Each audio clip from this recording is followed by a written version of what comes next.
Agartala rail স্টেশনে যাত্রী আমাদের অফিসে আসার সময় একটা ব্যাগ ফেলে যায়। ওই ব্যাগে স্বর্ণ অলঙ্কার এবং টাকা, মোবাইল সব কিছু হারিয়ে যায়। তখন রেল স্টেশনের ভারতীয় মজদুর সংঘের সম্পাদক শ্রীকৃষ্ণ ঘোষ উনি ওনার এবং ভারতীয় মজদুর সংঘের অন্যান্য কার্যকর্তাদের নিয়ে যৌথ উদ্যোগে প্রায় 4 ঘন্টা প্রয়াসের পর সেই অটোতে এই জিনিসগুলো হারানো গেছে। সেই জিনিসগুলো উদ্ধারের জন্য এডিনগর থানা এবং কৃষ্ণ ঘোষের যৌথ উদ্যোগে এই জিনিসগুলো পুনরায় উদ্ধার করা হয়েছে। এবং আমাদের শ্রমিক, আপনার নামটা কি? প্রদীপ কুমার শাহ, উনি প্রদীপ কুমার শীল, ওনার গাড়িতে ছিল। উনি স্বতঃস্ফূর্তভাবে সব জিনিস ওনাকে ফেরত দিয়ে দিয়েছেন। আপনি ওনার হাতে টাকাটা দিন। আপনি সব কিছু সব পাইছেন? সব পাইছেন তো?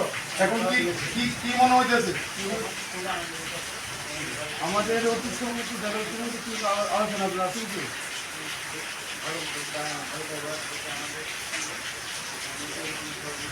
বড় করে